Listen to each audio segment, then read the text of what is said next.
Eh bien, bonjour à chacun. Mon propos ce jour sera de parler de l'évolution du droit de propriété et des différentes façons d'acquérir la propriété, telle qu'apparue maintenant dans ce nouveau livre 3 du Code civil. Voilà, donc je commencerai d'abord évidemment par le droit de propriété lui-même. Alors le droit de propriété, depuis le Code civil de 1804, était défini par l'article 544 comme étant le droit de jouir et de disposer des choses de la manière la plus absolue, pourvu que l'on n'en fasse pas un usage prohibé par les lois et les règlements. Donc le caractère absolu du droit de propriété était évidemment central dans le Code civil 1804. Et à ces caractéristiques de disposition la plus large d'un bien étaient ajoutées par la doctrine et la jurisprudence les notions de droit exclusif, c'est-à-dire que lorsqu'on est propriétaire d'une chose, eh bien on fait valoir ce droit sur la chose en quelque mains qu'elle se trouve, cette chose, donc je suis propriétaire exclusif à l'exclusion de toute autre personne de ce bien. Et puis le droit de propriété avait été aussi reconnu non pas par la loi, mais par la doctrine, la jurisprudence, comme étant un droit finalement quasi perpétuel, en ce sens que combien de temps durait le droit de propriété? Eh bien, aussi longtemps que le décidait le propriétaire. C'est clair que si on achète et qu'on revend le lendemain, le droit de propriété n'aura pas duré longtemps, mais si on ne revend pas et qu'on décide de conserver, eh bien, la propriété perdurera tout le temps que le souhaitera le propriétaire. Et si le propriétaire vient même à décéder, la propriété se prolongera même dans le patrimoine de ses successeurs. C'est en cela que le droit de propriété a été reconnu comme un droit perpétuel ou quasi perpétuel. Eh bien, les nouveaux articles du Code civil, 350, 351, reprennent finalement les notions de l'article 544 au niveau de l'article 350. Et l'article 351 précise bien que le propriétaire peut revendiquer l'objet dans les mains de celui duquel il se trouve et s'opposer à toute atteinte ou prétention d'un tiers. Donc on voit bien ici acté dans le texte légal le droit exclusif du propriétaire. Et ce même article 351 indique que le droit de propriété des actions qui sanctionnent ce droit ne s'éteignent pas par son non-usage. On voit ici apparaître et confirmer dans le texte légal le caractère quasi perpétuel du droit de propriété. Donc, sont confirmés dans ces articles 350 et 351 l'économie générale contenue dans l'article 544 et aussi les compléments de droit exclusif et quasi perpétuel qui avaient été consacrés depuis des décennies par la jurisprudence et la doctrine. Alors, quel changement, quelle modification? Eh bien, on ne voit plus apparaître le mot absolu qui était auparavant mentionné à l'article 544 du Code civil et sont prévus, comme l'était déjà prévu dans l'article 354, des restrictions aux droits imposées par les lois, les règlements ou par les droits de tiers. Ce qu'il y a de neuf dans l'article ici, c'est par le droit de tiers. Alors, des restrictions imposées par les lois, les règlements, elles sont nombreuses et multiples depuis des années, depuis des décennies. Pensons par exemple en matière de droit immobilier, les réglementations d'urbanisme ou de servitude légale qui limitent bien évidemment très souvent le droit de propriété immobilière, donc des lois et des règlements qui imposent des restrictions de droit de propriété, ils ont toujours été multiples et nombreux et le sont plus encore. La nouveauté ici, c'est les restrictions qui seraient apportées par les droits de tiers. Alors, c'est qui le droit de tiers? Ce sont d'autres personnes, et bien d'autres propriétaires, par exemple les propriétaires voisins, qui, par leur voisinage, disposent de certaines prérogatives sur votre propre propriété. Eh bien, deux choses. Il y a d'abord l'article 367, simple tolérance du propriétaire. Alors, que dit cet article? Eh bien, il vous autorise tout simplement, si votre chat s'est égaré sur la parcelle voisine ou si vos enfants ont laissé passer leur ballon de football dans le jardin du voisin et si le voisin n'est pas là et n'est pas disponible, ça vous autorise à aller rechercher votre chat ou la balle de vos enfants. Attention, ce droit est autorisé et doit être exercé de la manière la moins dommageable pour le voisin. Donc finalement, un article relativement sympathique et gentil, simple tolérance du propriétaire, qui se consacre finalement une pratique qui là également s'était développée depuis longtemps. Autre droit des tiers, 3.101 du Code civil, nouveau, les matières de troubles de voisinage. Alors là, c'est un article qui va consacrer l'équilibre nécessaire entre les propriétaires dans l'exercice de leurs prérogatives. C'est la matière des troubles de voisinage qui avait déjà été consacrée depuis des décennies par la jurisprudence, qui se retrouve maintenant à ces articles 301 et suivants du Code civil, dont je ne vais pas vous parler parce que Maître Voisin, dans un exposé ultérieur, vous en donnera le détail, donc je ne vais pas m'attarder là-dessus. Donc voilà pour ce qui est du droit de propriété. L'économie générale en est maintenue, avec restrictions effectivement plus encore que l'évolution récente, encore restrictions au caractère anciennement absolu de ce droit de propriété qui n'est plus dans le code civil actuel reconnu comme étant un droit absolu. Pour ce qui concerne les modes d'acquisition de la propriété, y a-t-il des nouveautés? En réalité, il y a beaucoup de réécritures de règles qui existaient déjà auparavant. Certaines n'étaient peut-être pas incluses expressis verbis dans le Code civil et s'y trouvent maintenant.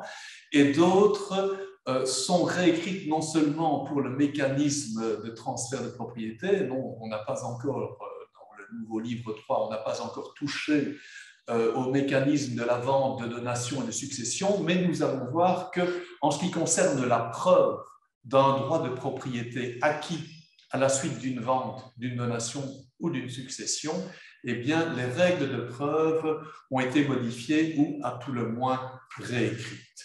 Alors, le premier mode d'acquisition de la propriété dont je souhaiterais vous parler est ce qu'on appelle l'occupation. Alors, l'occupation, qu'est-ce que c'est? C'est une règle d'acquisition de la propriété qui n'était pas effectivement, ou en tout cas expressément écrite dans l'ancien Code civil. C'est une règle qui dit simplement ceci: s'il existe une chose sans propriétaire, par exemple, un coquillage que vous trouvez sur une plage, un chat errant, ou encore un meuble déposé par votre voisin sur le trottoir à l'occasion des encombrants, et peut-être un meuble qui vous intéresse, que vous trouvez beau, que vous voudriez restaurer. Donc une chose propriétaire, sans propriétaire, excusez-moi, dont vous auriez pris la détention, dont vous auriez pris en votre possession avec, troisième condition, le souhait d'en devenir propriétaire. Si cette chose n'a pas de propriétaire, que vous vous en emparez pour en devenir propriétaire, eh bien vous en serez devenu propriétaire par un mécanisme qu'on appelle l'occupation. C'est une règle qui existe depuis toujours quelque part, qui n'était pas formellement consacrée par le Code civil. C'est maintenant chose faite au niveau de l'article 359, paragraphe 2, qui dit que si la chose mobilière trouvée n'a pas de propriétaire, celui qui en prend possession en acquiert immédiatement la propriété. L'article dit aussi, sous réserve de règles fixées par l'article 358, je vais y revenir dans quelques instants.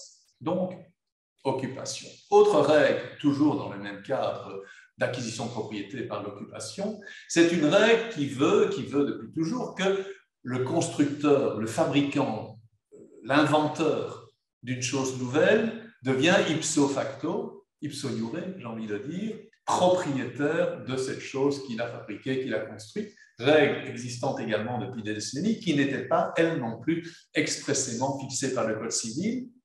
Eh bien, elle apparaît maintenant de façon un peu implicite dans un article 356, premier alinéa, qui dit ceci: si l'objet de la propriété est transformé par un tiers de manière telle qu'un nouveau bien naît, la propriété initiale s'éteint et celui qui a transformé le bien en devient propriétaire. Donc, si je construis quelque chose de nouveau, dont on ne sait pas ce que ce sera puisque c'est une invention, une création nouvelle, eh bien, cette création nouvelle, j'en serai le propriétaire, même si c'est créé à partir de matériaux appartenant à autrui. Alors, a fortiori, si je suis devenu propriétaire d'une chose que j'ai fabriquée avec des biens appartenant éventuellement à d'autres personnes, si je construis avec des biens qui m'appartiennent, a fortiori en serais-je propriétaire. L'article 356 ne vise que le bien fabriqué à partir de matériaux appartenant à autrui, prévoyant, et c'est normal et juste, une indemnisation éventuelle du propriétaire initial de ces matériaux. Voilà, règle qui existait dès à présent, mais maintenant qui est intégrée au Code civil au niveau de cet article 356, bien que cet article doive se lire un peu de façon implicite ou par déduction a fortiori. Alors, à cette occasion de ces dispositions sur l'occupation et autres relativement à l'acquisition de la propriété, le Code civil instaure deux règles relativement aux objets trouvés ou aux objets non enlevés. C'est cet article 358 qui vous dit que si vous trouvez une chose mobilière corporelle, vous la trouvez. Quelle est votre obligation, quel comportement à avoir? Eh bien, 358 indique que vous devez vous efforcer d'en trouver le propriétaire, à défaut, faire déclaration à la commune qui va tenir un registre, va chercher lui-même le nouveau propriétaire, etc., etc. Article 358 qui n'existait pas comme tel auparavant dans le Code civil. Il y avait une loi des années 70 qui a été supprimée actuellement, qui prévoyait ce genre de dispositions en matière d'objets trouvés. Vous avez des règlements communaux peut-être dans ce sens-là, mais ici, vous avez cette règle qui est maintenant officiellement instaurée au sein du Code civil. Sera-t-elle appliquée? Irez-vous directement à la commune ou rechercher un propriétaire si vous trouvez un sac qui a été perdu, un chat errant, ou bien un objet un peu de valeur qui traîne là dans un endroit? Voilà, eh bien, nous devrions, est-ce que cette règle sera appliquée? Je me permets personnellement d'en douter, mais seul l'avenir nous dira l'utilisation de l'application qui en sera faite. Relativement aux choses non enlevées, ça c'est l'article 360. Qu'est-ce que c'est que les choses non enlevées? Eh bien, ce sont des choses qui sont par exemple confiées en réparation ou en nettoyage. L'automobile qui est confiée à un garagiste, la machine à laver qui est confiée à un réparateur et puis qui n'est pas récupérée, que le propriétaire ne vient pas rechercher, peut-être parce que la facture qui lui est adressée est trop élevée par rapport à la valeur effective du bien en réparation. Nous ne savons pas. Eh bien, qu'en est-il de ces choses qui ne sont pas récupérées, qui ne sont pas enlevées, qui ne sont pas enlevées, Eh bien, l'article 360 prévoit que, à l'expiration d'une année, ou de laquelle, évidemment, le réparateur, par exemple, le garagiste, a essayé de récupérer, de faire valoir que la chose devait être récupérée auprès du client. Si ce n'est pas le cas, à l'expiration d'une année, le détenteur peut faire vendre la chose. Voilà. À noter que si la chose est vendue, le prix de vente de cette chose qui n'a pas été récupérée ne revient pas à son détenteur, mais est acquis de plein droit au trésor public. Voilà deux règles, 358, 360, imposées par le nouveau livre 3 du Code civil. Seul l'avenir et la jurisprudence me dira quelle application en sera faite. Alors, en termes d'acquisition de la propriété, donc du transfert de la propriété d'un patrimoine à un autre, notons ceci.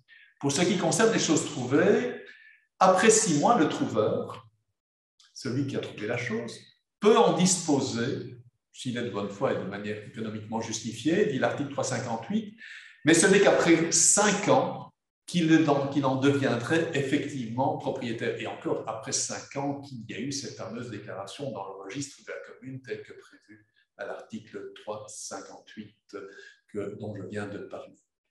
Pour les choses non enlevées, eh bien, après 1 an, le détenteur peut faire vendre la chose, mais je rappellerai que la recette va au trésor public et qu'il n'y a pas de possibilité pour le détenteur de choses non enlevées de devenir effectivement propriétaire de cette chose.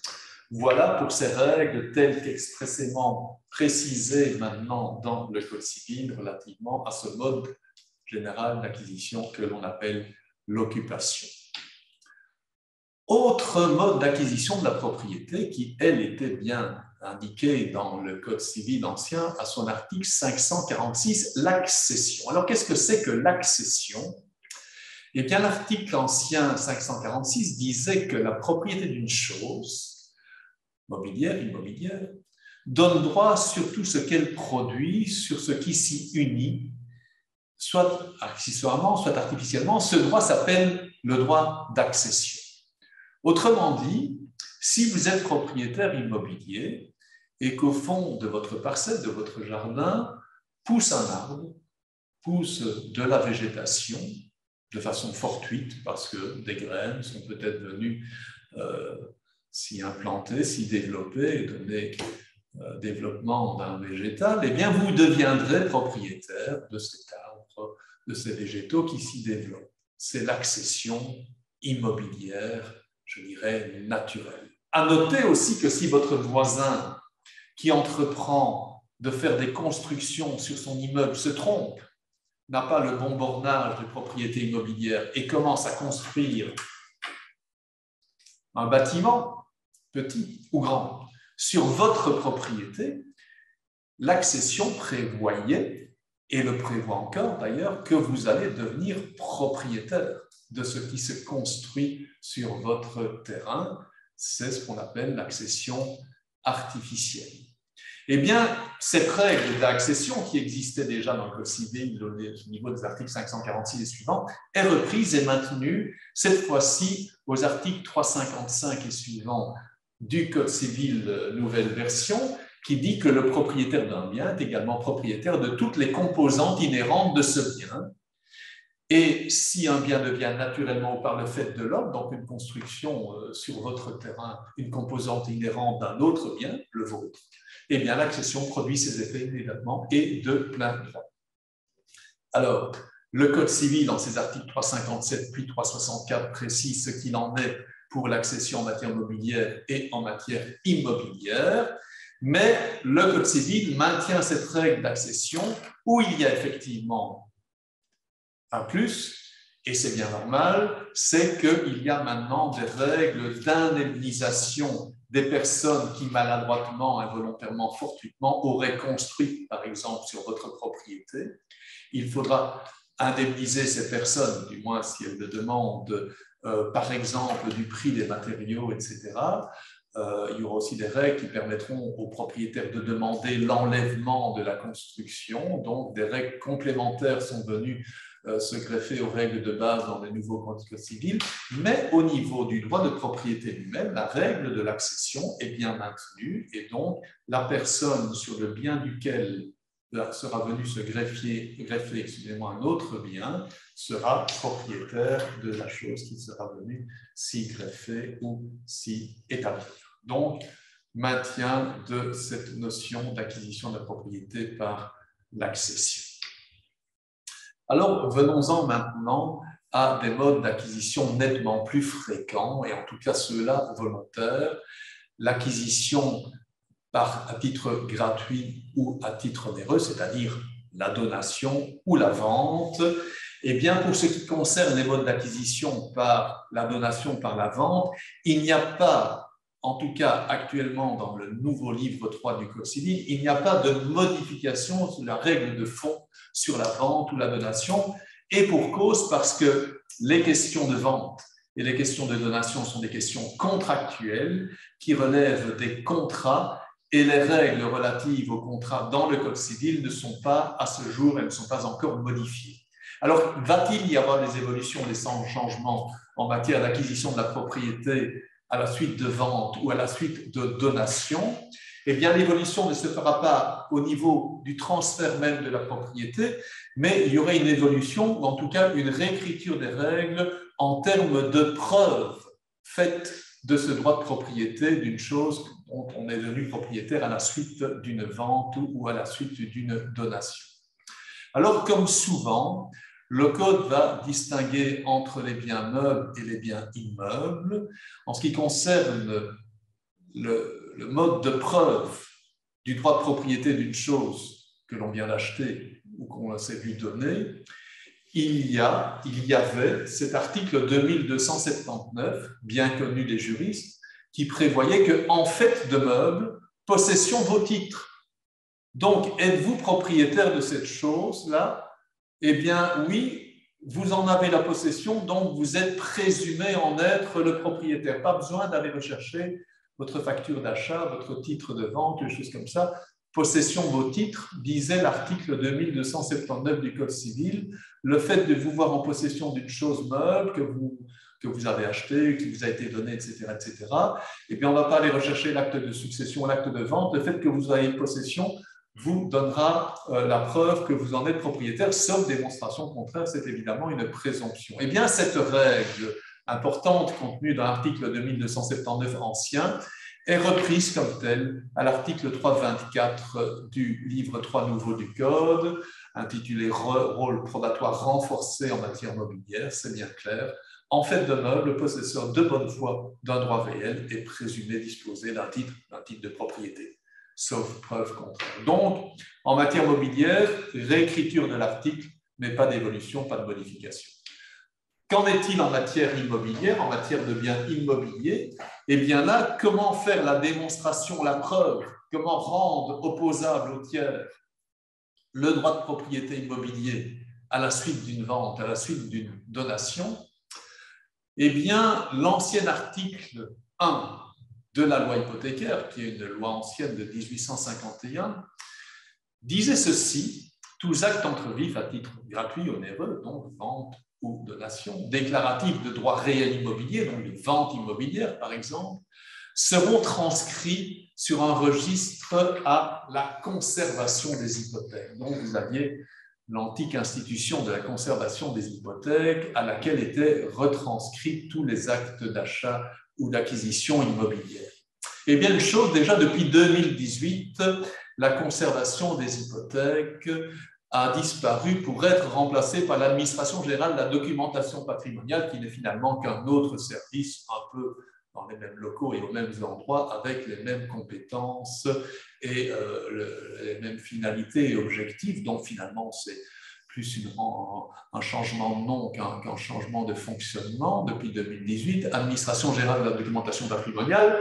Et pour ce qui est de la transcription, l'article 1 est repris maintenant sous forme d'un article 3.30 qui prévoit un peu la même chose. On transcrit en entier dans un registre à se destiner à l'administration générale de la documentation patrimoniale les actes entre vifs, à titre gratuit ou onéreux, constitutifs de droit réel immobilier.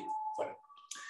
Une différence cependant, jusqu'alors, seuls les actes entre vifs, c'est-à-dire à l'exception des successions, devaient faire l'objet d'une transcription à l'antique conservation des hypothèques, maintenant administration générale de la documentation patrimoniale. Maintenant, pour ce qui est des successions immobilières, eh bien, les actes de succession immobilière, les actes d'hérédité, eux aussi, doivent maintenant faire l'objet d'une transcription à l'administration générale de la documentation patrimoniale. Donc, on le voit, pour ce qui est des modes classiques d'acquisition de la propriété par l'achat ou par la donation, ou même par la succession, peu de modifications, si ce n'est qu'en matière successorale immobilière, il y a maintenant l'obligation d'une transcription à la documentation patrimoniale. Avançons vers deux autres modes d'acquisition de la propriété. D'abord, le mode de prescription acquisitive. Qu'est-ce que c'est que la prescription acquisitive? Eh bien, c'est le fait de devenir propriétaire d'un bien par la possession prolongée dans le temps. En réalité, on n'est pas réellement et effectivement ou juridiquement propriétaire d'un bien, mais peut-être, et va-t-on le devenir, par la possession prolongée dans le temps de ce bien. Existait jusqu'alors un ancien article 2265 du Code qui indiquait que le possesseur de bonne foi, donc le possesseur qui croit être effectivement propriétaire d'un immeuble, mais qui ne l'était pas, parce que lorsqu'il a fait acquisition de l'immeuble, par exemple la signature chez le notaire, eh bien, l'acte était entaché de nullité, où il y avait des erreurs, où il y avait même peut-être des faits d'escroquerie, donc j'ai signé, j'ai acheté chez un notaire, mais en réalité l'acte est nul. Est-ce que pour autant je ne vais jamais devenir propriétaire de cet immeuble dont je pensais être propriétaire? À tort, mais je suis de bonne foi. Eh bien, si j'ai la possession de ce bien pendant une durée de 10 ou 20 ans, disait l'ancien article de 1265, en fin de compte, au bout de cette période, je devenais effectivement propriétaire de ce bien, non pas par l'achat que j'ai fait chez le notaire, parce que l'acte était nul, mais par la possession prolongée dans le temps. Eh bien, c'est le mécanisme d'acquisition de la propriété par prescription acquisitive.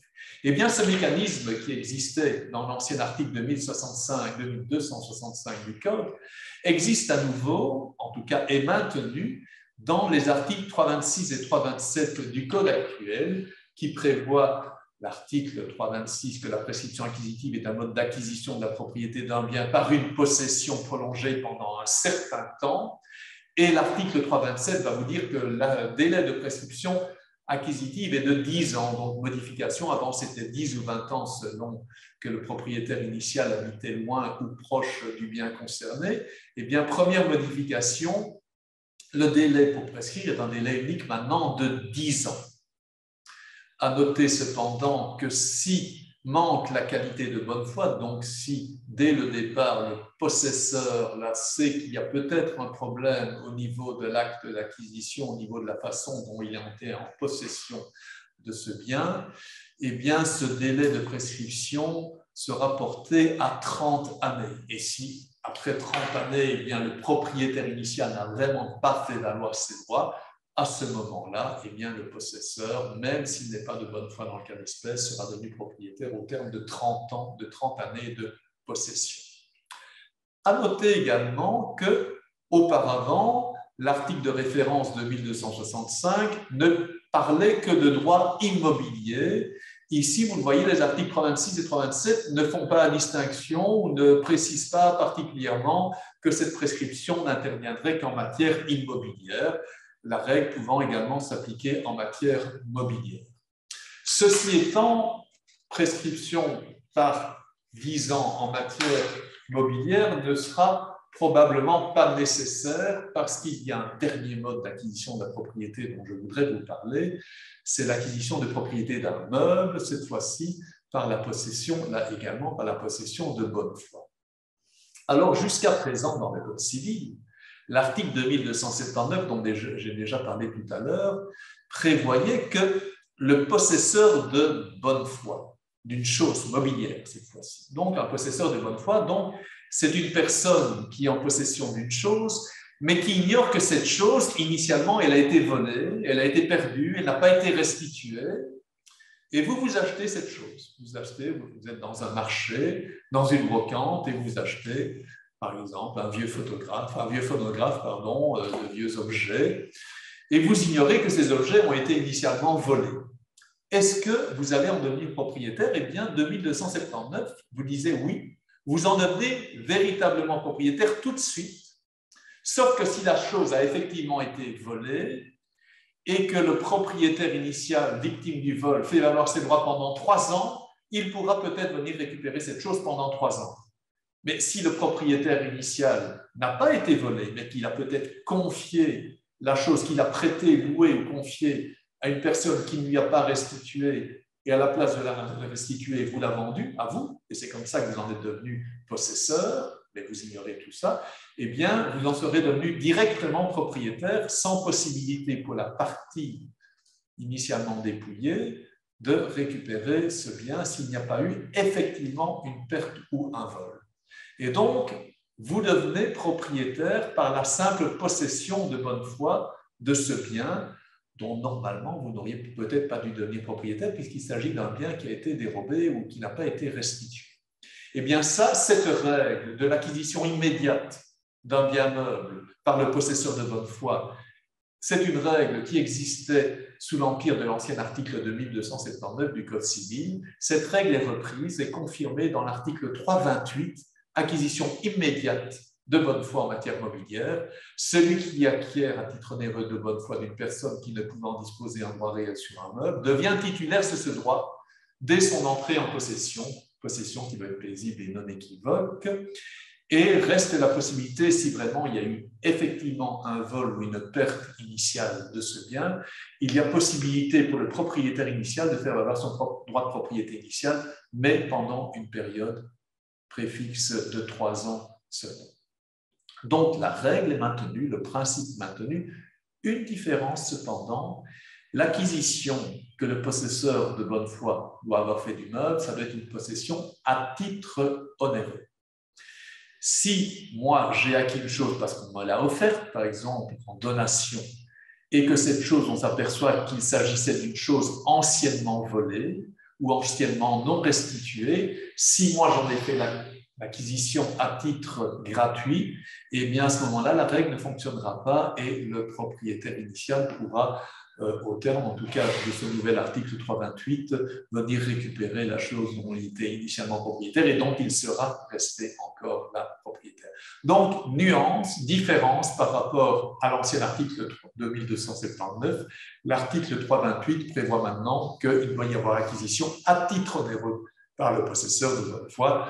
Nous verrons ce que l'application qui sera faite de cette règle, parce que ce changement et cette caractéristique à titre onéreux va peut-être rendre cette règle beaucoup moins facilement applicable qu'elle ne l'était auparavant. Nous verrons comment cette loi est appliquée par les juges dans le cadre de la jurisprudence qui se développera. Voilà, j'ai un peu fait le tour, en tout cas j'ai tenté de le faire, le tour des évolutions ou pas intervenues relativement aux droits de propriété et aux différents modes de transfert de celle-ci. Donc, au vu de ce nouveau livre 3 du Code civil entré en vigueur depuis ce 1er septembre 2021, peu de changements finalement, peu de changements. Que faut-il retenir de façon principale et fondamentale? Il y a une redéfinition du droit de propriété qui intègre les évolutions de la jurisprudence et de la doctrine au cours des dernières décennies. Il y a des règles, un statut nouveau, en tout cas précisé au niveau des choses sans propriétaire, des choses trouvées, des choses non réclamées. Il y a une modernisation des règles de transcription des actes de transfert immobilier qui prévoit maintenant, en ce compris, la transcription des actes successoraux immobiliers. Il y a, nous venons de le voir, fixation à la seule durée de 10 ans, 10 années de délai de prescription pour les possesseurs de bonne foi, donc pour prescrire la propriété d'un bien. Et enfin, je viens de le dire, l'acquisition de la propriété d'un meuble par possession de bonne foi ne peut cette fois-ci intervenir au terme de l'article 328 que si c'est intervenu à la suite d'une transaction onéreuse. Voilà ce que l'on peut dire de cette évolution récente du droit de propriété et des principaux modes d'acquisition de celle-ci. Pour toute question que vous auriez sur le sujet, je suis bien sûr à votre disposition. Voilà, aux coordonnées que vous voyez apparaître sur votre écran. Merci de votre attention.